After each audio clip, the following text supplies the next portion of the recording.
Good morning everyone. तो राष्ट्रपति कार्य देखने के बाद अब देखिए, आज हम देखें जरा राष्ट्रपति, राज्यपाल, उपराष्ट्रपति का जरा कंपैरिजन कर ले। फिर हम एक ओवरऑल इवैल्यूएशन देखें कि राष्ट्रपति, उपराष्ट्रपति और राज्यपाल के बीच में किस तरीके के पावर इक्वेशन है। तो अभी तक हमने एक एक कार्य राष्ट्रपति के देखे, विधायी कार्य भी है, कार्यपालिका कार्य देखा, न्यायिक कार्य देखा, यानी हर चीज को अलग अलग भी पढ़िए, हर चीज को एक साथ भी मिला दीजिए। अब अगर हम राष्ट्रपति कार्य हमने देख लिया कि अनेक प्रकार कार्य, तो पहला हम देखेंगे राष्ट्रपति और राज्यपाल के बीच में कैसे कार्य के मामले में राष्ट्रपति और राज्यपाल, वैसे हमने एक एक पॉइंट पे राष्ट्रपति राज्यपाल कंपेयर किया है, फिर भी जरा देख लें कि राष्ट्रपति राज्यपाल कहाँ एक दूसरे से शक्तिशाली हो जाते हैं और किन जगहों पर वे एक दूसरे से थोड़े कमजोर हो जाते हैं। अगर यहाँ पे हम देखें राष्ट्रपति और राज्यपाल का मामला, तो राष्ट्रपति राज्यपाल का मतलब है कि राष्ट्रपति यानी राष्ट्रपति निर्वाचित होता है, खास बात है, यदि परोक्ष रूप में ही सही, निवासी एक परोक्ष रूप में निर्वाचित होता है, आम जनता निर्वाचित नहीं करती। लेकिन दोस्तों बहुत ध्यान देने की बात है कि राष्ट्रपति निर्वाचित होता है और वो संसद के द्वारा महाभियोग से ही हटाया जा सकता है। इसका मतलब यहाँ पे राष्ट्रपति की पोजीशन स्ट्रांग हो जाती है। पहला, एक राष्ट्रपति निर्वाचित होता है, दूसरा वो संसद के महाभियोग द्वारा ही हटाया जाता है।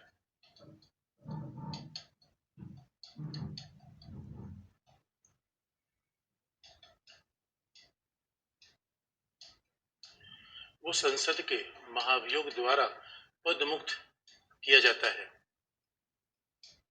ये बात बड़ी ध्यान देने की है। तो निर्वाचित होता है, संसद के महाभियोग द्वारा पद मुक्त किया जा सकता है। इसका मतलब है एक बार राष्ट्रपति निर्वाचित हो गया तो हकीकत की बात है उसे कोई अपने पद से हटा नहीं सकता, और दोनों सदनों का बहुमत लेना ये लगभग नामुमकिन है। यानी अगर राष्ट्रपति को हटाना हो तो हमें दोनों सदनों का बहुमत चाहिए, और दोनों सदनों का बहुमत ले लेंगे इतना व्यवहारिक है नहीं। यानी बहुत रेयर कंडीशन है कि जब राष्ट्रपति और राज्यपाल यानी खासतौर पर राष्ट्रपति को हटाया जा सके। इस मामले में आप देखेंगे राज्यपाल की पोजीशन थोड़ी कमजोर बन जाती है। राष्ट्रपति निर्वाचित है, संसद के महाभियोग द्वारा उसे पद मुक्त किया जा सकता है। यहाँ तो राष्ट्रपति की कंडीशन ऐसी दिखती है कि राष्ट्रपति स्वाभाविक रूप में स्ट्रॉन्ग कंडीशन में है, क्योंकि राज्यपाल राष्ट्रपति द्वारा नियुक्त होता है, निर्वाचित नहीं होता, राष्ट्रपति के द्वारा नियुक्त होता है और राष्ट्रपति के प्रसाद पर्यंत तक ही कार्य करता है।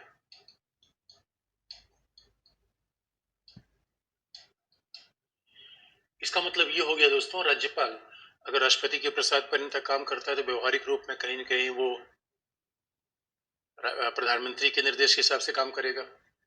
लेकिन राष्ट्रपति प्रधानमंत्री के निर्देश के हिसाब से हमेशा काम करे ऐसा जरूरी नहीं है।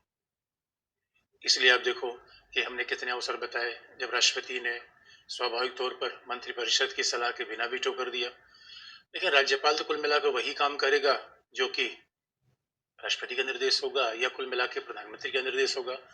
राज्यपाल प्रधानमंत्री के निर्देश के अलावा कोई काम नहीं कर सकता, क्योंकि प्रधानमंत्री उसे राष्ट्रपति के माध्यम से हटा देगा।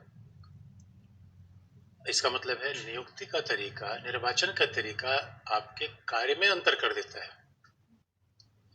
हमारा संविधान बड़ा लॉजिकल लिखा गया है, वह जैसी उम्र होगी, जैसा नियुक्ति का तरीका होगा, जैसे हटाने का तरीका होगा, तो अपने आप में दोनों में बड़े जबरदस्त संबंध है।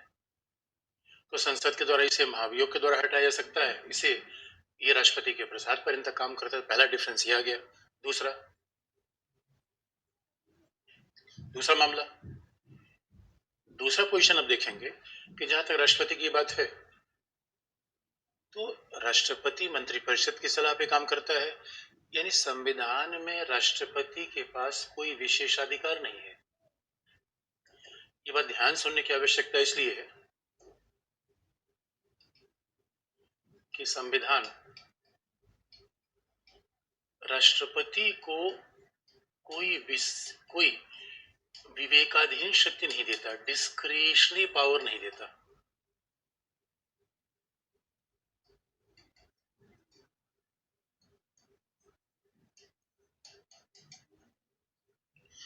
संविधान राष्ट्रपति को कोई विवेकाधीन शक्ति नहीं दे रहा है। संविधान राष्ट्रपति के लिए कोई डिस्क्रिशनरी पावर नहीं दे रहा है। अच्छा, ये बात ध्यान रखने की संविधान नहीं दे रहा है, व्यवहारिक रूप में कई बार राष्ट्रपति ऐसी विवेकाधीन शक्ति का प्रयोग करता है। राष्ट्रपति कब विवेकाधीन शक्ति का प्रयोग कर लेता है? अगर आप ध्यान से देखो तो राष्ट्रपति कब विवेकाधीन शक्ति का प्रयोग कर लेता है? जब कहीं न कहीं मंत्रिपरिषद के खिलाफ अविश्वास प्रस्ताव आ गया हो, कार्यवाहक सरकार हो, तो वहां पे राष्ट्रपति प्रधानमंत्री की नियुक्ति में विवेकाधीन शक्ति का प्रयोग कर लेगा। राष्ट्रपति विवेकाधीन शक्ति का प्रयोग करता व्यवहारिक रूप में। आपको बात ध्यान रखनी है, संविधान राष्ट्रपति को विवेकाधीन शक्ति नहीं देता। हाँ, व्यवहारिक विवेकाधीन शक्ति का प्रयोग कर लेगा। कैसे? किसी विधेयक पर वीटो कर देगा, किसी विधेयक को पुनर्विचार के लिए भेज देगा, और हो सकता है वो मंत्रिपरिषद की राय पर तब काम न करे जब वो काम चलाऊ सरकार हो, या वो मंत्रिपरिषद विश्वास मत में पराजित हो जाए।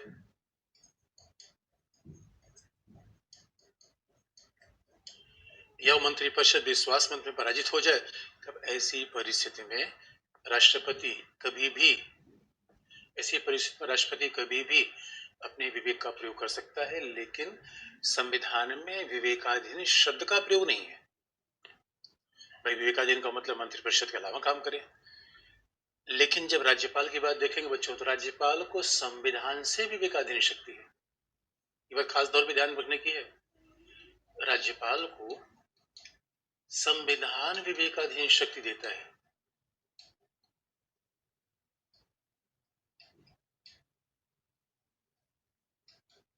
यानी डिस्क्रिशनरी पावर्स लिखा गया है। और कहाँ लिखा गया है? क्योंकि अब ध्यान देने की बात है कि जब आप राष्ट्रपति और मंत्रिमंडल के संबंध को पढ़ोगे तब तो लिखा होगा कि अनुच्छेद 74 क्लॉज 1 कि राष्ट्रपति को सलाह और सहायता देने के लिए एक मंत्रिपरिषद होगी जिसका प्रधानमंत्री होगा, और राष्ट्रपति मंत्रिपरिषद की सलाह और सहायता से कार्य करेगा।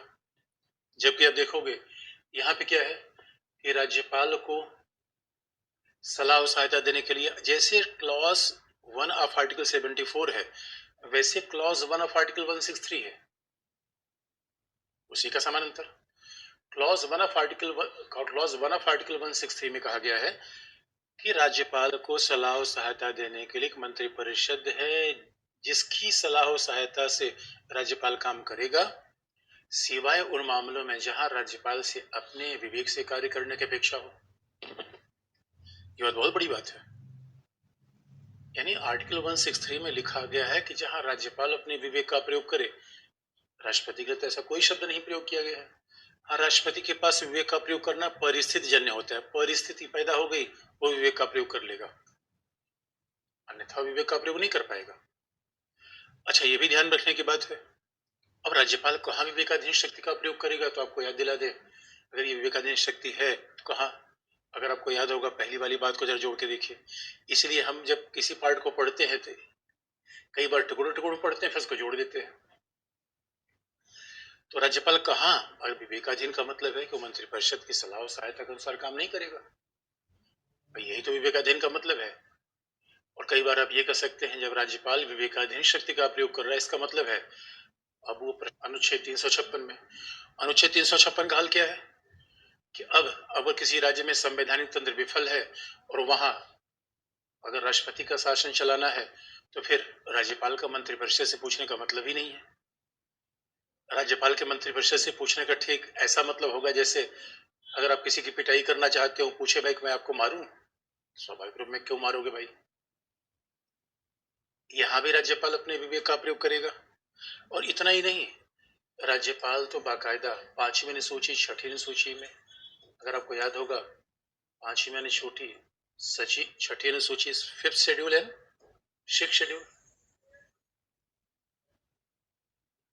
वह 5वीं अनुसूची 6ठी अनुसूची और अनुच्छेद 371 के विभिन्न प्रावधानों में राज्यपाल को विवेकाधीन शक्ति दी गई है। तो आप जानते हैं कि राज्यपाल हमेशा रिपोर्ट भेजता रहता है गृह मंत्रालय को, हर 15 दिन में रिपोर्ट भेजेगा। अब इसीलिए पंजाब में अभी किसानों का आंदोलन हुआ था और किसान एयरटेल के टावर पे चढ़ गए थे, तो राज्यपाल ने बाकायदा रिपोर्ट भेजी कि भाई देखो यहाँ मुख्यमंत्री के रहते हुए लोग व्यवस्था गड़बड़ा रही है। फिर आप ध्यान दोगे यहाँ पर 371 में आर्टिकल 371 में फिर ये बात आई कि हमारे यहाँ राज्यपाल को विशेष दायित्व है। नागालैंड के राज्यपाल, सिक्किम के राज्यपाल, महाराष्ट्र के राज्यपाल, गुजरात के राज्यपाल, इनको विशेष दायित्व दिया गया है। नागालैंड के राज्यपाल को दायित्व दिया गया है कि नागालैंड में शांति व्यवस्था बनाए रखे। महाराष्ट्र के राज्यपाल को दायित्व दिया गया है विदर्भ और मराठवाड़ा के विकास का। गुजरात के राज्यपाल को दायित्व दिया गया है कच्छ क्षेत्र के विकास का। गुजरात के राज्यपाल को कच्छ क्षेत्र के विकास का दायित्व दिया गया है। इसका सीधा सा मतलब है कि हमारे यहाँ राज्यपाल को, अनेक राज्यपाल को विवेकाधीन शक्तियां दी गई हैं जहां वो अपने विवेक से काम करेगा। और आपको याद होगा 5वीं 6वीं सूची में विधानसभा और संसद के द्वारा निर्मित विधियों को 5वीं 6वीं सूची के क्षेत्र में लागू होने से रोक सकता है। और जो बात ध्यान में रखने की है कि राज्यपाल को वीसी अपॉइंट करने की पावर है कि नहीं है, करने के लिए बना हुआ आयोग था। पुंची कमीशन ने कहा भी कि राज्यपाल को वाइस चांसलर के अपॉइंटमेंट का अधिकार नहीं होना चाहिए। राज्यपाल वाइस चांसलर का अपॉइंटमेंट नहीं करेगा, ये पुंजी कमीशन ने कहा। तो अब ये राज्यपाल को विवेकाधीन शक्तियां अनुच्छेद 200 में, 356 में, 5वीं सूची, 6वीं सूची, 371। तो इसका मतलब ये हो गया कि आप देखोगे हमारा संविधान राष्ट्रपति को हमेशा संवैधानिक प्रधान के रूप में देखता है। बात ध्यान में रखने की है दोस्तों। इसका मतलब हमारे संविधान में ऐसी कोई कल्पना नहीं है जहां राष्ट्रपति हो और मंत्रिपरिषद न हो। राज्य में कल्पना है, इसलिए बहुत बड़ा फर्क आ जाता है, क्योंकि राज्यपाल प्रशासनिक प्रधान के रूप में भी काम कर सकता है। अब आप कहोगे सर ये बताओ, प्रशासनिक प्रधान तो आपने बताया था मुख्यमंत्री है, संसदीय शासन में प्रशासनिक प्रधान मुख्यमंत्री है, संवैधानिक प्रधान राज्यपाल है, तो राज्यपाल प्रशासनिक प्रधान कैसे हो गया? तो दोस्तों किसी राज्य में 356 लग जाए, यानी राज्य में मंत्रिपरिषद के बिना भी राज्यपाल शासन कर सकता है, ऐसा संघ में बिल्कुल नहीं होता। ध्यान रखने की बात है, मंत्रिपरिषद रहे न रहे राज्यपाल वहां शासन कर सकता है। मंत्रिपरिषद का रहना जरूर नहीं है, राज्यपाल वहां शासन कर लेगा। इस वजह से ये कहा जाता है कि वह प्रशासनिक प्रधान के रूप में कार्य करेगा। 356 का प्रयोग हो जाए या कहीं पे राज्य विधानसभा भंग हो जाए तो सारा प्रशासन राज्यपाल करेगा प्रशासनिक अधिकारियों की नियुक्ति द्वारा। संघ में तो ऐसा हो ही नहीं सकता, संघ में मंत्रिपरिषद रखना ही पड़ेगा, वो काम चलाऊ ही क्यों नहीं। बात बड़ी ध्यान से सुनने की आवश्यकता है। राष्ट्रपति शासन कभी भी संघ में नहीं होता, राज्य में ही होता है। इसलिए यहाँ पर राज्यपाल की पोजीशन भारी पड़ जा रही है और नाम ही है दोस्तों गवर्नर। और वैसे भी आप देखोगे राजभवन बड़े जबरदस्त जगहों पे होता है। राजभवन तो वैसे ही जो शहर का सबसे अच्छा खास एरिया होता है वहीं पर राजभवन होते हैं। अब दूसरी बात है, जब राष्ट्रपति राज्यपाल को कंपेयर करें तो कुछ जगहों पे लगता है कि राज्यपाल थोड़ा कमजोर हो जा रहा है, कुछ जगहों पे लगता है राज्यपाल का महत्व बढ़ जा रहा है। तो संविधान निर्माताओं ने दोनों को बड़े बैलेंस तरीके से रखा है। लेकिन अगर और बातों की तुलना करें तो आप कहोगे राष्ट्रपति के लिए संविधान में कहा गया है कि दूसरे कार्यकाल के लिए वो एलिजिबल है, इसका मतलब है कि पुनर्निर्वाचन का पात्र है। राज्यपाल के लिए ऐसी बात नहीं है, और दोनों कार्यकाल 5 वर्ष का है। एक बात दोनों के लिए समान है कि जब तक उनका उत्तराधिकारी न जाए तब तक वो अपने पद पर बने रहेंगे। ये बात दोनों के लिए समान है। और आपको ये भी याद दिला दे, राष्ट्रपति का वेतन भत्ता भारत की संचित नीति पर भारित होता है, राज्यपाल का नहीं। राज्यपाल का वेतन भत्ता भारत की संचित में भारित नहीं होता, लेकिन यह जरूर है कि कहा जाता है कि राज्यपाल का वेतन भत्ता उसके कार्यकाल के दौरान कम नहीं किया जाएगा। तो यहाँ पे थोड़े से कार्य में अंतर हो जाता है। बाकी अब देखेंगे क्षमादान वगैरह के मामले में, अध्यादेश के मामले में थोड़ी सी राष्ट्रपति की कंडीशन थोड़ा बेहतर है, इसलिए राष्ट्रपति राज्यपाल के बीच कंपैरिजन हो गया। इसका मतलब है राज्यपाल कैसे काम करता है, वो संवैधानिक प्रधान के रूप में भी है, प्रशासनिक प्रधान के रूप में है, संघ के प्रतिनिधि के रूप में भी है। 3 भूमिका है।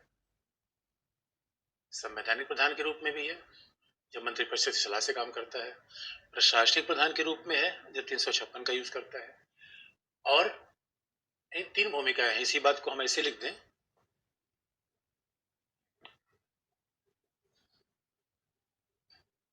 राष्ट्रपति राष्ट्रपति संवैधानिक प्रधान के रूप में काम करता है।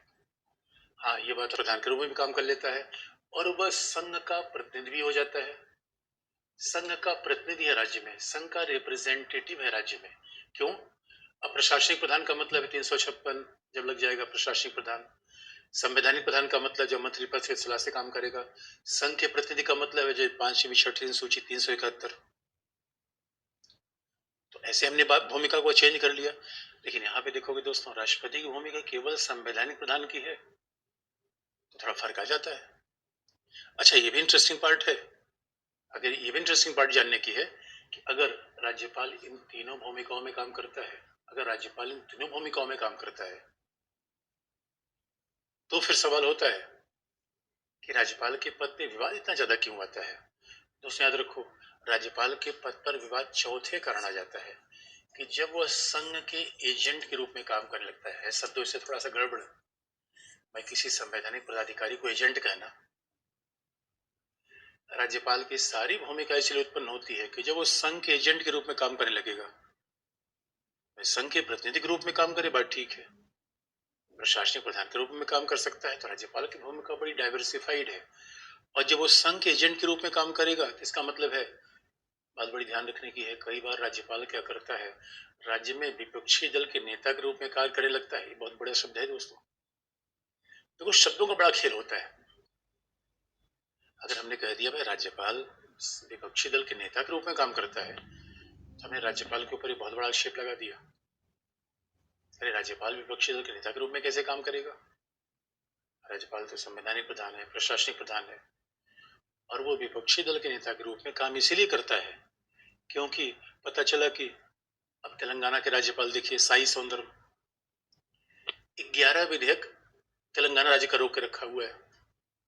इस बात में तो उच्चतम न्यायालय तेलंगाना चला गया। तेलंगाना का भी 11 विधेयक उन्होंने आरक्षित कर रखा अनुच्छेद 200 में। ये कौन सा तरीका है? और अब देखो पश्चिम बंगाल में, केरल में कई बार ऐसा होता है कि राज्यपाल के माध्यम से संघ सरकार राज्य सरकार से अपना राजनीतिक समीकरण फिट करता है। उसमें मोहरा कौन बन जाता है? राज्यपाल। उसमें मोहरा बन जाता है राज्यपाल। तो ये इस पर विवाद होना स्वाभाविक है। ये विवाद का मुद्दा होता है कि भैया राज्यपाल तो संघ का एजेंट बन जा रहा है, राज्यपाल तो संघ के इशारे पर काम कर रहा है। यही सारे विवाद की शुरुआत होती है। तो ये है राष्ट्रपति राज्यपाल। अब जरा देखिए राष्ट्रपति उपराष्ट्रपति के बीच में क्या कंपैरिजन है। अब आगे आए दोस्तों, तो इसको आप लिख लिया होगा आपने। ये हमने अलग अलग बता दिया, फिर एक साथ बता दिया। यहाँ पर देखने पर लगता है कि राष्ट्रपति की भूमिका इस मामले में काफी कमजोर हो जाती है। हाँ, कुछ तथ्य भी बता दे। राज्यपाल एक राज्य, दो या दो से अधिक राज्यों में भी राज्यपाल नियुक्त किया जा सकता है। 56 के बाद ऐसा किया गया, यानी एक खास बात है, राज्यपाल दो या दो से अधिक राज्यों में भी राज्यपाल हो सकता है। लेकिन ये संविधान में 56 में संशोधन द्वारा किया गया। लेकिन अगर दो या दो से अधिक राज्यों में राज्यपाल होगा तो वेतन भत्ता कहां से मिलेगा? तो राष्ट्रपति तय करेगा कि दोनों में कैसे डिवाइड किया जाए।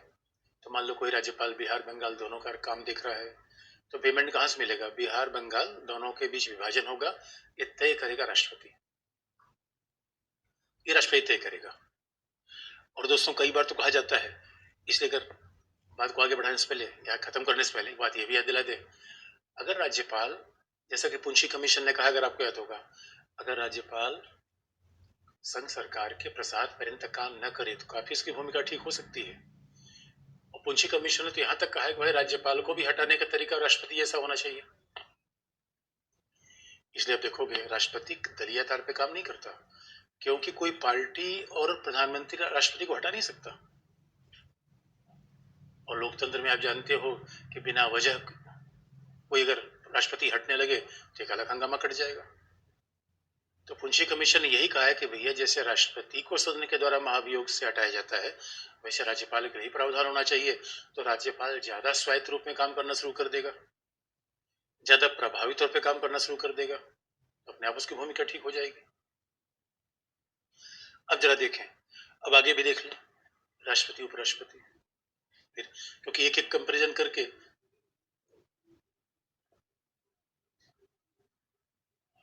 अगर हमने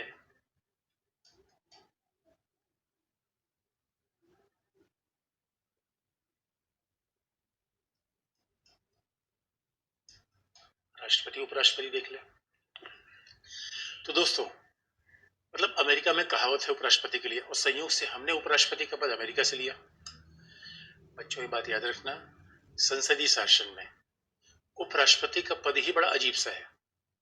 अरे उपराष्ट्रपति का पूरा पद अमेरिकी संविधान की योजना के अनुसार है और अमेरिका में अध्यक्षात्मक शासन है। यानी उपराष्ट्रपति का पद भारत में आ जाना ये खुद में एक बड़ा विचलन है। दुनिया में कहीं संसदीय शासन का सिद्धांत देखना, उपराष्ट्रपति नहीं आएगा। क्योंकि फिर आप कहोगे उपराष्ट्रपति पद हमने क्यों कर लिया? क्योंकि हमारे यहाँ संसदीय शासन के साथ संघात्मक शासन भी है, तो राज्यसभा के सभापति के रूप में हमने उपराष्ट्रपति का विचार ले लिया। और अमेरिका में कहावत है कि उपराष्ट्रपति का पद इतना बेकार है जैसा ऐसा कोई कूड़ेदान जिसमें कोई थूकना भी पसंद न करता हो, ऐसा उपराष्ट्रपति का पद है। लेकिन आप याद रखिए दोस्तों, हर पद तुलनात्मक होता है। अब मैं ये नहीं कहूंगा उपराष्ट्रपति का पद बेकार है। अरे दोस्तों, हमें तो उपराष्ट्रपति बना दे, कुछ भी बना दे, तो हम तो जाके वहां बैठ जाए। अरे दिल्ली में रहना ही बड़ी बात है दोस्तों, सरकारी बंगला मिल जाना। अच्छा, लेकिन ये भी बात है कि आज तक उपराष्ट्रपति के नाम से कोई भवन भी नहीं बना। अच्छा, राष्ट्रपति भवन इतना शालीदान है कि इतना आलिशान भवन में रहना ही अपने आप में पर्याप्त हो जाता है। का पद है, बेकार का पद, मतलब आम जनता की तुलना में नहीं, राष्ट्रपति प्रधानमंत्री कंपेरिजन की तुलना में। अरे दोस्तों, उपराष्ट्रपति की तुलना हमसे आपसे थोड़ी हो सकती है। उपराष्ट्रपति के पद की तुलना तो राष्ट्रपति के साथ होगी, प्रधानमंत्री के साथ होगी।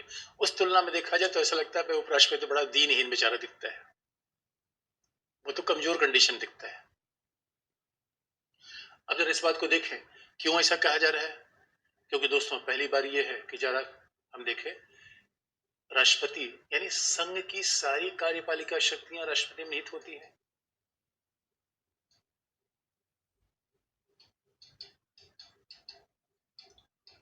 संघ की समूची कार्यपालिका शक्तियां राष्ट्रपति में निहित होती है।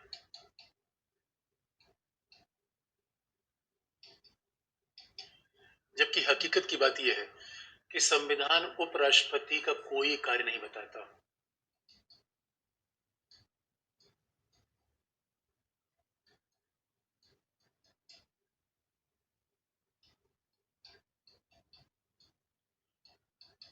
संविधान उपराष्ट्रपति का कोई कार्य बताता ही नहीं। बड़ी हैरानी की बात है। एक तरफ राष्ट्रपति, संघ सरकार की सारी शक्तियां, दोस्तों राष्ट्रपति, हमने फिर कहा सिग्नेचर तो होता है राष्ट्रपति का। राष्ट्रपति से मिलने तमाम दूतावास, आप देखोगे राष्ट्रपति के जलवा कैसे होता है। कभी कोई विदेशी मेहमान आया, विदेशी कोई डेलीगेशन आया, तो राष्ट्रपति उसको भोजन देता है, जैसे हम एट होम कहते हैं। हमारे यहाँ तो एट होम शादी विवाह की बात केवल होता है। और राष्ट्रपति महोदय कोई विदेशी मेहमान आ गया, विदेश का डेलीगेशन आ गया, तो बाकायदा राष्ट्रपति अपने यहाँ रिसेप्शन देता है। हमने तो सुन रखा है रिसेप्शन केवल शादी ब्याह के बाद होता है, लेकिन राष्ट्रपति हर 15 दिन पर एक रिसेप्शन देता है।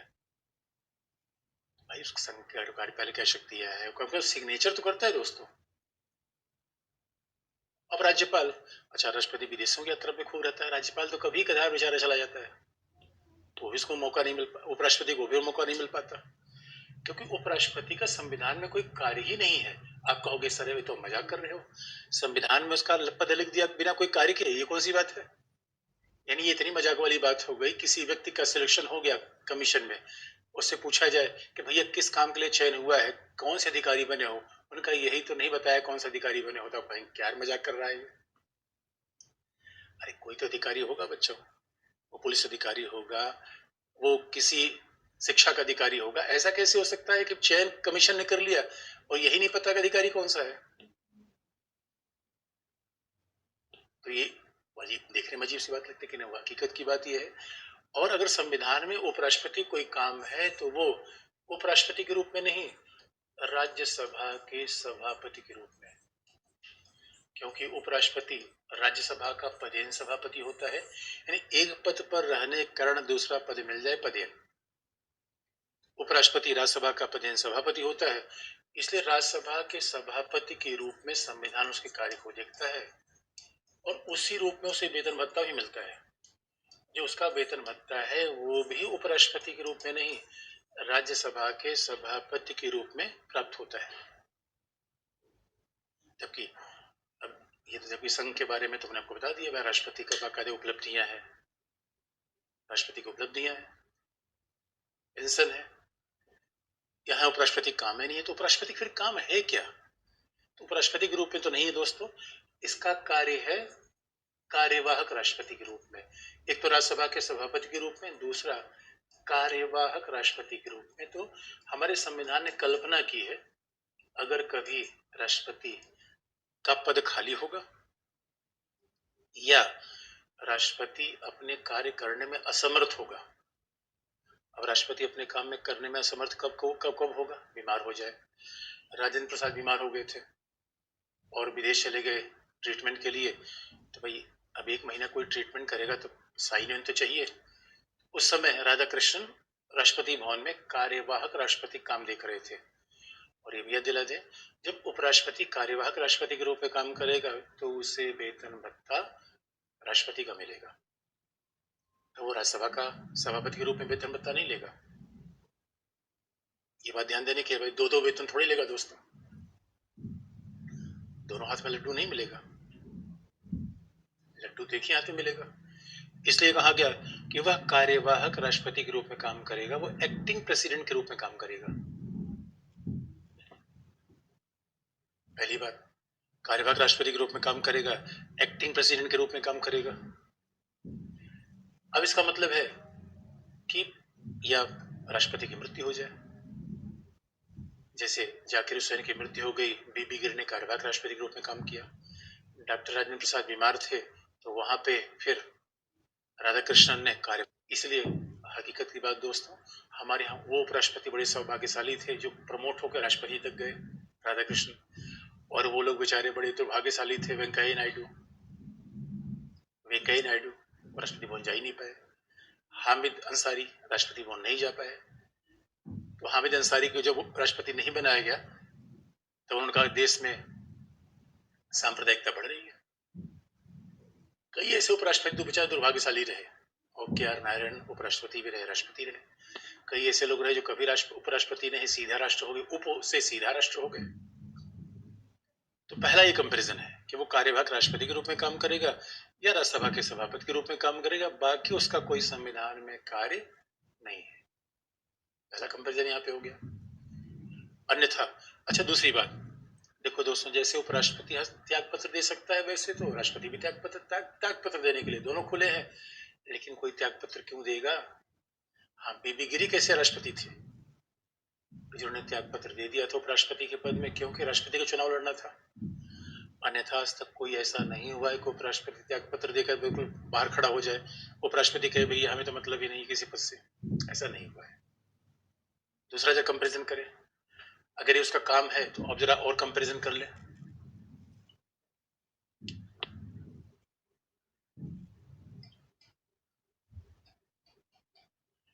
राष्ट्रपति और उपराष्ट्रपति,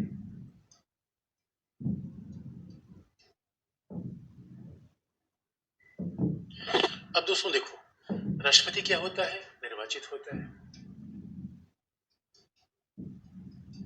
और निर्वाचित होगा, आप जानते हो, निर्वाचक मंडल से, जहाँ पे संसद भी होंगे, विधानसभा के सदस्य भी होंगे, निर्वाचित होंगे। लेकिन उपराष्ट्रपति केवल सांसदों के द्वारा निर्वाचित होता है। केवल संसद का मतलब है राज्यसभा एवं लोकसभा के सदस्यों द्वारा निर्वाचित होता है।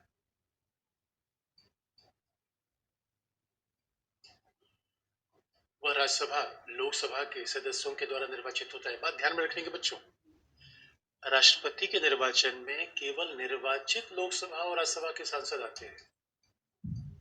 यहाँ लोकसभा राज्यसभा का सांसद निर्वाचित होना चाहिए।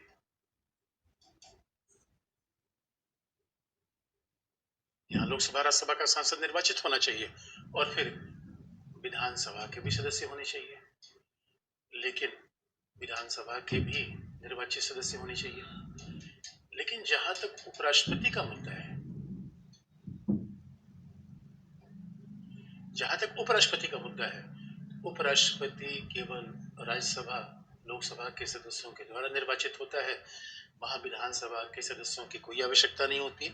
राष्ट्रपति के निर्वाचन में केवल लोकसभा विधानसभा का निर्वाचित सदस्य आएगा। उपराष्ट्रपति के निर्वाचन में लोकसभा राज्यसभा के सारे सदस्य आएंगे। इसका मतलब मनोनीत सदस्य भी इसका निर्वाचन कर सकते हैं। कार्यकाल 5 साल का है। योग्यताएं, दोनों के लिए योग्यता क्या है? भारत का नागरिक होना चाहिए, 35 साल, योग्यता एक जैसी है, बस केवल 35 साल है, भारत का नागरिक, लाभ के पद पे न हो, योग्यता एक जैसी है। ध्यान रखने की है,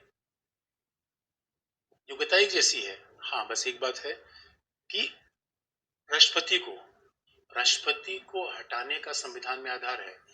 राष्ट्रपति को संविधान के उल्लंघन के आधार पर हटाया जा सकता है। Violation of constitution article 61। लेकिन उपराष्ट्रपति को पद से हटाने के लिए कोई प्रावधान नहीं है और दोनों का कार्यकाल 5 साल का है। हाँ, एक बात तो सच है कि दोनों के वेतन भत्ते भारत की संचित नीति पर आधारित है। इतना दोनों में समानता है। दोनों का कार्यकाल 5 साल का है और दोनों के बारे में लिखा गया है। मान लो कोई ऐसी घटना हो गई, संविधान निर्माता बड़े होशियार थे, कोई ऐसी घटना हो गई 5 साल के पहले चुनाव न कराया जा सके, तो अपने पद पर तब तक रहेंगे जब तक उनका उत्तराधिकारी न आ जाए। वे अपने पद पर तब तक रहेंगे जब तक उनका उत्तराधिकारी न जाए। तो आपको याद दिला दें, संविधान के उल्लंघन के आधार पर यहाँ पे कोई प्रावधान ऐसा नहीं है। यहाँ उपराष्ट्रपति की बात हो गई। अब दूसरी बात कही जाए, इसे हटाने के लिए क्या होगा? संसद में महाभियोग लाया जाएगा और महाभियोग, अगर आपको याद होगा, उसके लिए तो दोनों सदस्यों के 2/3 बहुमत की आवश्यकता होती है, लेकिन उपराष्ट्रपति के लिए ऐसा नहीं है। यहाँ ध्यान रखने की बात है दोस्तों, उपराष्ट्रपति के पद मुक्त का कोई प्रावधान नहीं, कोई आधार है ही नहीं, हटाया कैसे जाएगा? उपराष्ट्रपति को हटाने का तरीका ठीक वैसा है जैसा लोकसभा स्पीकर, क्योंकि राज्यसभा का सभापति है, इसकी उसकी भूमिका बिल्कुल लोकसभा स्पीकर जैसी चलती है। और उसको कैसे हटाया जाएगा? दोनों सदनों की प्रभावी संख्या के बहुमत से। दोनों सदनों की प्रभावी संख्या के बहुमत से। अब कहोगे प्रभावी संख्या का मतलब क्या है? यहाँ पे आपको याद होगा, पहले मैंने बता रखा था, यहाँ पे प्रत्येक सदन में कुल सदस्य संख्या का 2/3 बहुमत चाहिए। प्रत्येक सदन में कुल सदस्य संख्या का 2/3 बहुमत चाहिए, तब राष्ट्रपति हटेगा, जो बहुत कड़ा बहुमत है। 543 का 2/3, 245 का 2/3, मैंने पहले बता रखा आपको। लेकिन यहाँ क्या प्रावधान है? दोनों सदनों की प्रभावी संख्या चाहिए, इफेक्टिव मेजोरिटी। और बच्चों, ठीक ऐसे लोकसभा स्पीकर हटता है, बात याद रखना, और इसके लिए 14 दिन पहले की नोटिस देनी पड़ेगी। अच्छा, आपको ये भी याद दिला दें, निर्वाचन की बात, राष्ट्रपति के और उपराष्ट्रपति के निर्वाचन का अधिनियम है 51, आनुपातिक चुनाव की प्रणाली। बस इतना फर्क है, राष्ट्रपति के निर्वाचन में 50 प्रस्तावक 50 अनुमोदक होने चाहिए, उपराष्ट्रपति के निर्वाचन में 20 प्रस्तावक 20 अनुमोदक। ये फर्क है, उपराष्ट्रपति के निर्वाचन में 20 प्रस्तावक 20 अनुमोदक, इतना ही फर्क है। हाँ, अब हटाया कैसे जाएगा? 14 दिन के पहले नोटिस दी जाएगी। प्रभावी संख्या, स्पीकर ऐसे हटता है, लोकसभा का स्पीकर, क्या यही तरीका हटाने का? बस फर्क है, लोकसभा का स्पीकर केवल लोकसभा के सदस्यों के द्वारा हटता है। राज्यसभा के सभापति को हटाने के लिए दोनों सदनों में प्रभावी बहुमत चाहिए, क्योंकि दोनों सदनों से निर्वाचित होता है। अभी हमारे संविधान की एकात्मकता देखेंगे, हमारे संविधान में इंटर रिलेशन देखेंगे, जिसे हम राज्यसभा के सभापति होने की कल्पना करते हैं, उसका भी निर्वाचन दोनों सदनों से होता है। खास बात है। तो उपराष्ट्रपति को कैसे हटाया जाएगा? तो प्रभावी बहुमत क्या होता है दोस्तों, जरा आपको बता दें, प्रभावी बहुमत क्या है?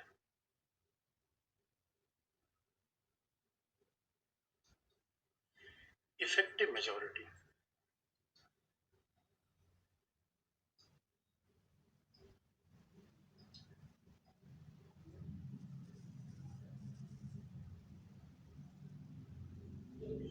प्रभावी बहुमत क्या है, इफेक्टिव मेजॉरिटी क्या है? अगर हम देखें प्रभावी बहुमत क्या है, इफेक्टिव मेजॉरिटी क्या है, तो प्रभावी बहुमत या इफेक्टिव मेजॉरिटी का सीधा सा मतलब है, पहला देखो दोस्तों, एक तो होता है प्रभावी संख्या, देख लो प्रभावी संख्या देख लो, फिर प्रभावी बहुमत आ जाएगा। तो पहले आपको ये बता दें कि होता है सदन की कुल सदस्य संख्या।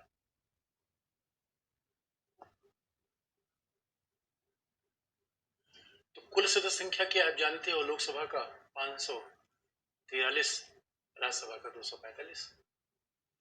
ये सदन की कुल सदस्य संख्या है, स्ट्रेंथ ऑफ द हाउस है 543, 245। दूसरा एक है सदन की उपस्थित संख्या।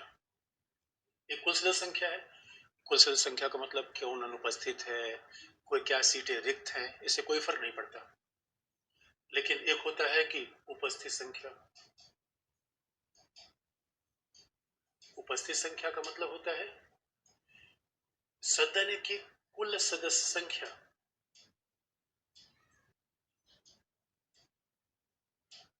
संख्या माइनस सदन में रिक्त सीटें।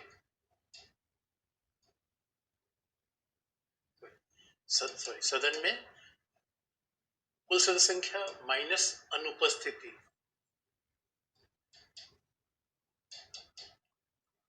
कुल सदस्य संख्या माइनस अनुपस्थिति, ये बात बड़ी ध्यान देने की है।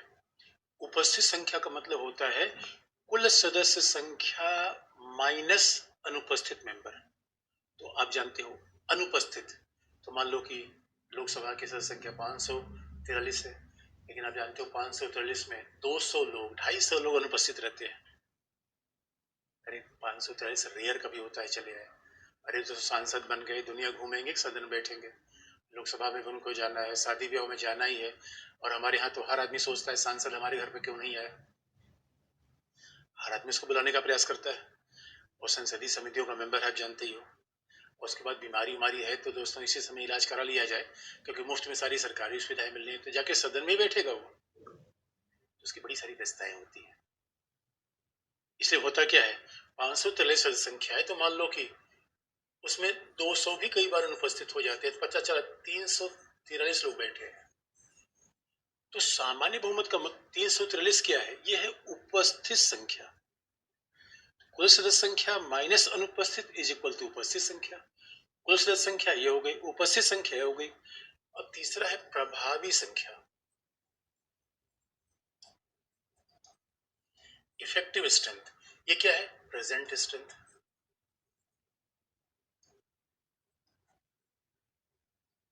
ये क्या है, टोटल स्ट्रेंथ। ये क्या है, इफेक्टिव स्ट्रेंथ। तो दोस्तों इन तीनों शब्दों में हमें अंतर ध्यान में रखना है, अगर ये हमें पता होगा तो बात अपने आप निकल जाएगी। प्रभावी संख्या इज इक्वल टू कुल सदस्य संख्या।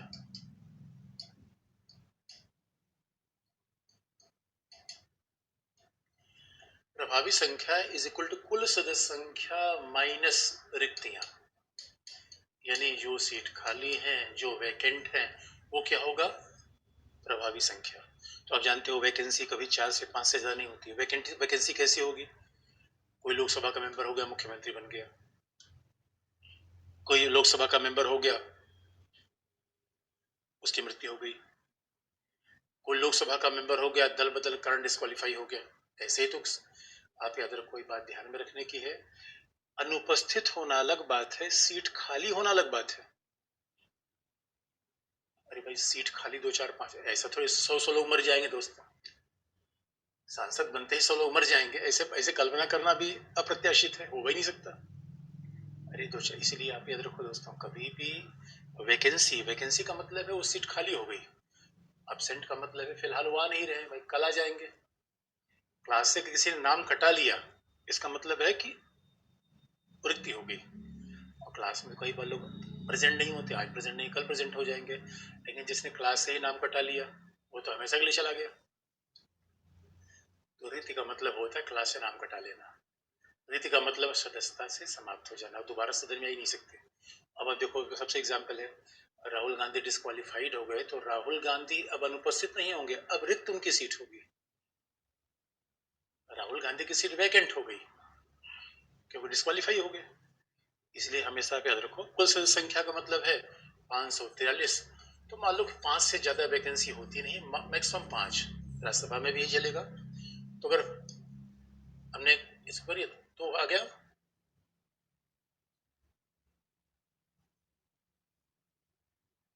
तो आपका 543 से 8 आप घटा दोगे तो कितना जाएगा आपका 500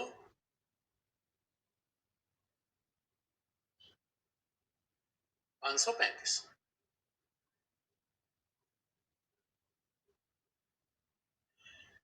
तो 535 के सदस्यों का बहुमत होगा, इसे कहा जाएगा प्रभावी बहुमत। राज्यसभा में 245 है, 5 लोग खाली हैं, 240।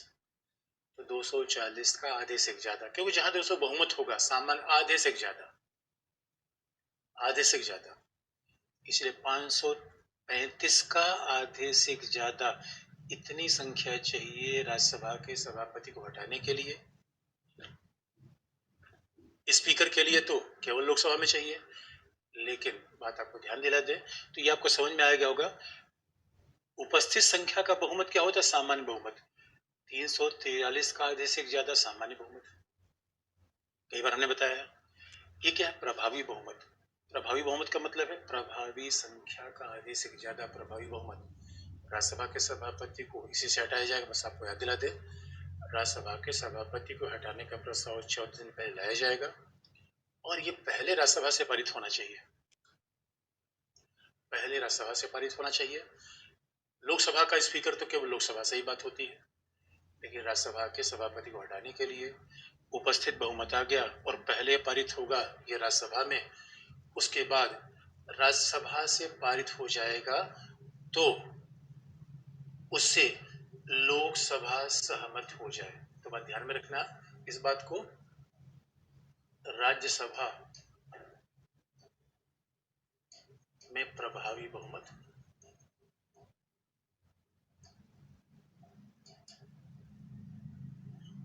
जिससे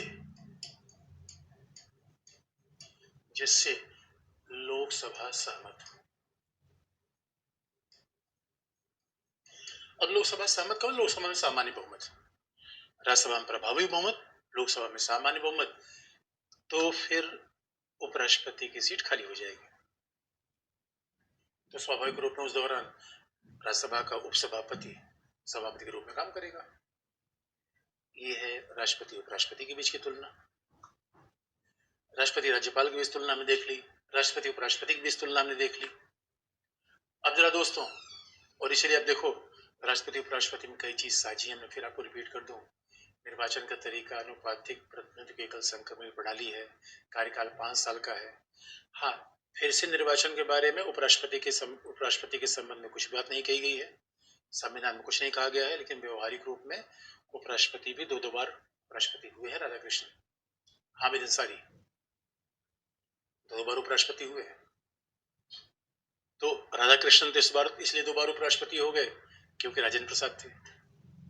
हामिद अंसारी बेचारे 2 बार उपराष्ट्रपति इसलिए हो गए कि राष्ट्रपति के पद के रूप में उनका नाम के समझ बढ़ नहीं पा रही थी, और कांग्रेस थी, कांग्रेस से सोचा कैसे हटाए, भाई लोग बुरा मान जाएंगे। तो इसलिए कई चीजें समान है, कई चीज अंतर है। अब जरा राष्ट्रपति प्रधानमंत्री की तुलना देख लें दोस्तों, सब कुछ तुलना तो हो गई, तब कार्यपालिका खत्म हो जाएगी, तब हम आगे बढ़ेंगे न्यायपालिका की तरफ। तो बस न्यायपालिका पर आगे बढ़ने से पहले जरा राष्ट्रपति प्रधानमंत्री की तुलना देख लें।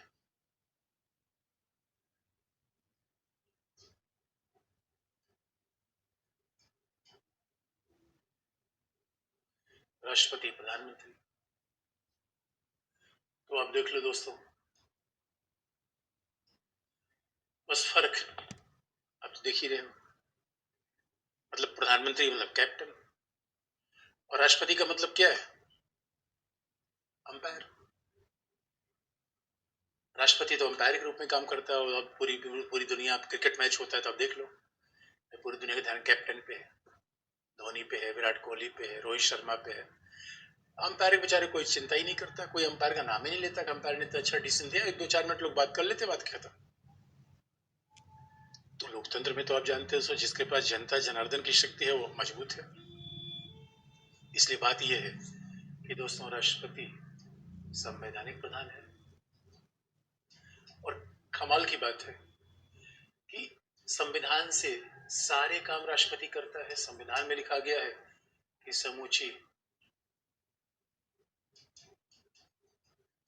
समूची कार्यपालिका शक्तियां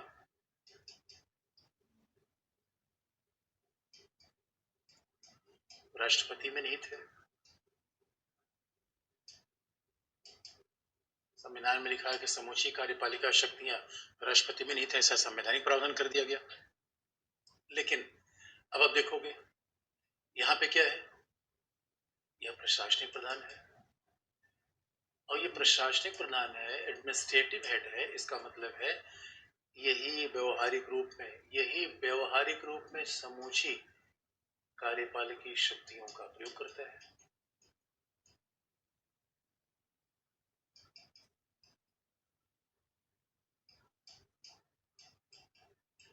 यही फर्क आ जाता है। ये कुल मिला के जो भी काम राष्ट्रपति के नाम से हो रहा है, काम कर कौन रहा है दोस्तों? इसका मतलब है राष्ट्रपति भाषण पढ़ रहा है, स्क्रिप्ट राइटर कौन है? प्रधानमंत्री। राष्ट्रपति कहीं यात्रा कर रहा है, भेजने वाला कौन है? प्रधानमंत्री। राष्ट्रपति कहीं हस्ताक्षर कर रहा है, स्याही देने वाला कौन है? प्रधानमंत्री। राष्ट्रपति कहीं जा रहा है, वाहन पेट्रोल भरवाने कौन है? प्रधानमंत्री। इसलिए आप देखो दोस्तों, बात बड़ी इंटरेस्टिंग है। और प्रधानमंत्री ये जनता द्वारा निर्वाचित है। अब आप कहोगे सर, जनता द्वारा निर्वाचित कहाँ है? ये तो लोकसभा के सदस्यों के द्वारा निर्वाचित है। तो बात तो वही हो गई दोस्तों, मोदी भले ही एक लोकसभा सीट से निर्वाचित है, लेकिन उनके ही कारण सारे लोकसभा के सदस्य आ रहे हैं। तो प्रधानमंत्री वो है जो 300 लोकसभा सीट को जितवा सकता है। लेकिन राष्ट्रपति परोक्ष रूप में निर्वाचित होता है, यही मामला गड़बड़ा जाता है। दोस्तों, लोकतंत्र में कुल मिलाकर शक्ति तो जनता की होती है, परोक्ष रूप में निर्वाचित होता है। इसलिए अब देखो, राष्ट्रपति क्या है, प्रधानमंत्री क्या है? Policy maker. प्रधानमंत्री क्या है? नीति निर्माता है,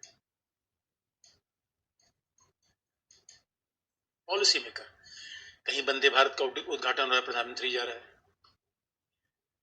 अब कहीं भी देखो दोस्तों, जहां पे लाइमलाइट के प्रधानमंत्री जाता है, ठीक वैसे जो हमारे लिए सबसे इंपॉर्टेंट शादी विवाह उसमें हम जाते हैं, और जो बाकायदे बेकार के है उसमें चन्नू मुन्नू भेज देते हैं, भाई जाओ अपना देख लो। तो राष्ट्रपति महोदय कहाँ जा रही हो? यूनिवर्सिटी के दीक्षांत कार्यक्रम में, और तो देखी जाता है। G20 की मीट में कौन जा रहा है? प्रधानमंत्री जा रहा है। क्योंकि आप याद रखो, पॉलिसी मेकर है प्रधानमंत्री, पॉलिसी मेकर है, नीति निर्माता है। राष्ट्रपति संवैधानिक प्रधान है, पॉलिसी मेकर नहीं है, परोक्ष रूप में निर्वाचित होता है। और एक खास बात है कि प्रधानमंत्री मंत्रिमंडल का नेता है। प्रधानमंत्री की शक्तियां क्या है? वो मंत्रिमंडल की बैठक की अध्यक्षता करता है।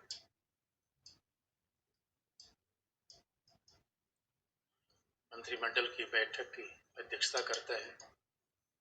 इसका मतलब है मेन तो शक्ति उसी के हाथ में होती है। और राष्ट्रपति मंत्रिमंडल वगैरह की न बैठक की कभी अध्यक्षता करता है, न उसके पास कोई ऐसे उसको मंत्री कोई रिपोर्ट करेगा, न मंत्री कोई आदेश दे सकता है। कुल मिला के राष्ट्रपति क्या करता है? वो क्या है? एक तरीके से सेरेमोनियल है। वो सेरेमोनियल कह लीजिए, सजावटी कह लीजिए। राष्ट्रपति क्या है? सेरेमोनियल हेड है।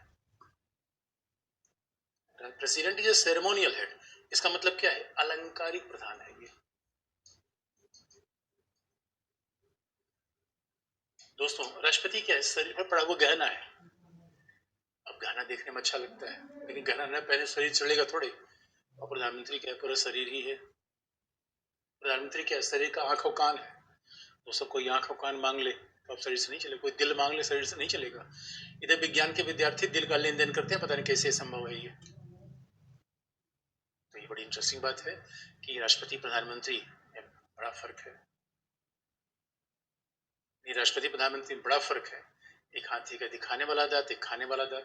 तो अलंकारिक प्रधान का मतलब सजावटी। भाई घर में बड़े बड़े सारे एंटीक पीस होते हैं, लेकिन कुल मिला के प्रधानमंत्री वास्तविक हेड है, पॉलिसी मेकर है। यानी विदेश नीति का निर्माण कैसा होगा, आर्थिक नीतियां कैसी होगी, नोटबंदी कैसी होगी, एक्ट ईस्ट पॉलिसी कैसी चलेगी, ये सब प्रधानमंत्री तय करेगा। लेकिन दोस्तों ये भी सच है कि प्रधानमंत्री और राष्ट्रपति के बीच के संबंध अलग अलग समय के हिसाब से अलग अलग चलते रहे। ये तो संविधान की बात हो गई। हकीकत का मामला यह है कि प्रधानमंत्री के बारे में भी संविधान कुछ नहीं कहता। प्रधानमंत्री की शक्तियों को उल्लेख संविधान करता ही नहीं। और वास्तविक मुद्दा यह है कि राष्ट्रपति और प्रधानमंत्री की शक्तियां जो तय करते हैं वो कुछ राजनीतिक घटनाक्रम, जैसे आप देखेंगे हमारे यहाँ 3 प्रकार के राष्ट्रपति हुए हैं। पहला फेज था शक्तिशाली राष्ट्रपति, जब राजेंद्र प्रसाद थे। और शक्तिशाली राष्ट्रपति या कह रहे प्रभावी राष्ट्रपति, शक्तिशाली प्रधानमंत्री, क्योंकि राजेंद्र प्रसाद भी राष्ट्रीय आंदोलन से आए थे। प्रभावी राष्ट्रपति, शक्तिशाली प्रधानमंत्री, पहला फेज था। दूसरा फेज जब इंदिरा गांधी का आया तब क्या हुआ कि राष्ट्रपति प्रभाव रहा नहीं दोस्तों, वो सेरेमोनियल थोड़ा ज्यादा ही हो गया। अब हम उसको अगर हम व्यक्त करें, कुल मिलाकर ये कह ले कमजोर राष्ट्रपति या प्रधानमंत्री का राष्ट्रपति, और शक्तिशाली प्रधानमंत्री, या ये कह लो कई लोग तो कहते हैं साम्राज्यवादी प्रधानमंत्री। ये सिक्का बदल गया। इसी से आप देखो दोस्तों, हमारे यहाँ जो दूसरा फेज आया, इंदिरा गांधी ने एक नई परंपरा शुरू की। इंदिरा गांधी ने कहा कि जिसको मैं चाहूंगा वही राष्ट्रपति होगा। और कहा भी जाता है नेहरू की पहली पसंद डॉक्टर राजेंद्र प्रसाद नहीं थे। अच्छा, वो दोनों में कोई झगड़ा वगड़ा थोड़ी था। हाँ, विचार अलग अलग थे, चूंकि नेहरू थोड़े वैज्ञानिक प्रवृत्ति के व्यक्ति थे, पंथ निरपेक्ष थे, और डॉक्टर राजेंद्र प्रसाद परंपराओं धर्मों को मानते थे। ये थोड़ा जीवन तरीका अलग था, लेकिन ऐसा कोई व्यक्तिगत झगड़ा नहीं था। लेकिन नेहरू को लगता था कि मैं देश का प्रधानमंत्री हूं तो राष्ट्रपति दक्षिण भारत से आना चाहिए, तभी तो लोकतंत्र होगा, दक्षिण भारत वाले भी कोई सोचे। लेकिन राजेंद्र प्रसाद ने कहा नहीं भाई, आप ही खाली कर दो इसे। राजेंद्र प्रसाद बिल्कुल एक स्वतंत्र व्यक्ति थे, संविधान सभा से आए थे, बहुत प्रभावी नेता थे, हिंदी बेल्ट से थे, तो वो प्रधानमंत्री का चयन नहीं थे। लेकिन इंदिरा गांधी ने नई परंपरा कर दी कि अब राष्ट्रपति वही होगा जो प्रधानमंत्री की इच्छा से आएगा। तो ये मामला 1971 के बाद डेवलप हो गया। लेकिन फिर एक फेज आया 1989 के बाद, यहां एकदम समीकरण चेंज हो गया। सक्रिय राष्ट्रपति अब चेंज हो गया। इसे दोस्तों राष्ट्रपति प्रधानमंत्री के संबंध स्टैटिक नहीं है, वो चेंज होते रहते हैं। अभी फेज आया सक्रिय राष्ट्रपति, कमजोर प्रधानमंत्री। अब दोस्तों यहां प्रधानमंत्री कौन हो गया?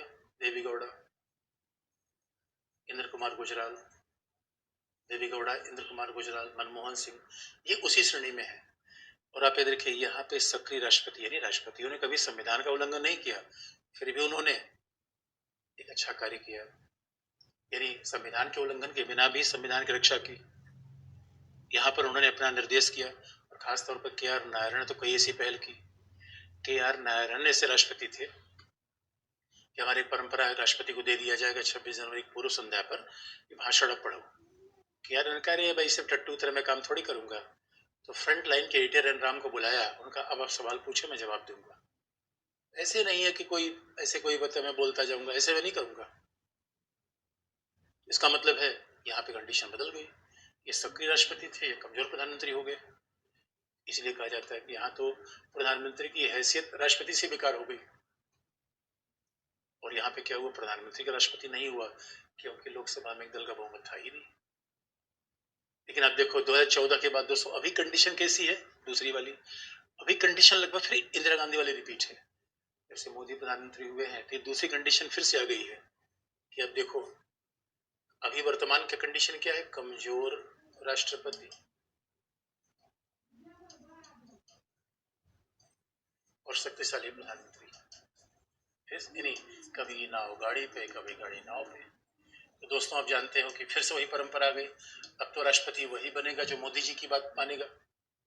और अब देखो रामनाथ कोविंद को जिस तरीके से चयन किया गया, आडवाणी दोस्तों देखते रह गए। रामनाथ कोविंद का जो चयन किया गया मोदी के चयन है, द्रौपदी मुर्मू मोदी के चयन है। लोग कैस लगा रहे थे कि शायद वेंकैया नायडू को प्रमोट कर दिया जाए, नहीं प्रमोट किया गया, मोदी को कर दिया गया, जो द्रौपदी मुर्मू। इसलिए राष्ट्रपति प्रधानमंत्री की भूमिकाएं दोस्तों केवल संविधान से नहीं समझी जा सकती, व्यक्तित्व से भी समझी जा सकती है। जैसे कलाम साहब जब राष्ट्रपति है, लोग कहते थे राष्ट्रपति भवन में आया हुआ कोई सन्यासी था, पढ़े लिखे व्यक्ति थे, इतनी सादगी से रहते थे पूछो मत, इतनी ईमानदारी का जीवन तो उनका तो प्रेरणा है। इसलिए हमारे यहाँ राष्ट्रपति प्रधानमंत्री की पोजीशन बदलती रही है। इसलिए कई बार कहा जाता है कि अगर बच्चे शैतान हो जाए तो राष्ट्रपति कमजोर हो जाता है, लेकिन दोस्तों इसका उल्टा भी हो सकता है। और लास्ट में क्या आपको ये भी बात बता दें कि राष्ट्रपति प्रधानमंत्री तक की जहां कंडीशन है, तो अच्छा ये 89 से 2014 तक चला, फिलहाल ये मामला है भी। और लास्ट में आपको ये भी बता दें, उसके बाद कार्यपालिका खत्म हो जाएगी, फिर न्यायपालिका में आएंगे। लास्ट में ये भी आपको बता दें दोस्तों कि हमारे यहाँ प्रधानमंत्री का राष्ट्रपति के प्रति कर्तव्य भी है। जैसे प्रधानमंत्री का राष्ट्रपति के प्रति कर्तव्य है, हमारे यहाँ अनुच्छेद 78 में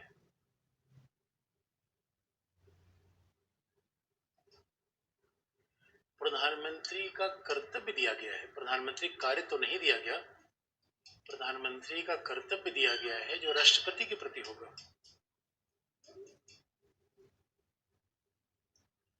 अनुच्छेद 78 में प्रधानमंत्री कर्तव्य दिया गया है जो राष्ट्रपति के प्रति होगा, बड़ी ध्यान देने की बात है। और वैसे ही मुख्यमंत्री कर्तव्य राज्यपाल के प्रति होगा, बिल्कुल एज इट इज बात लिखी गई है।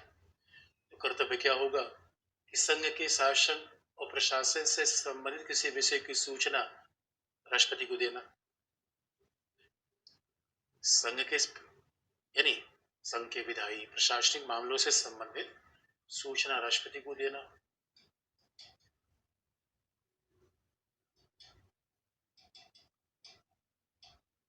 प्रशासनिक मामलों से संबंधित सूचना राष्ट्रपति को देना।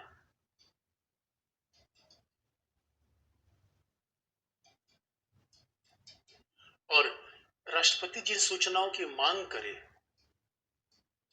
संघ के विधायी और प्रशासनिक मामलों की सूचना राष्ट्रपति को दिया जाएगा, और राष्ट्रपति मांग भी कर सकता है सूचना की। और उसके बाद ये लिखा गया है कि अगर मंत्रिमंडल के किसी एक सदस्य ने किसी विषय पर विचार किया है तो राष्ट्रपति कहेगा किसी विषय पर विचार किया है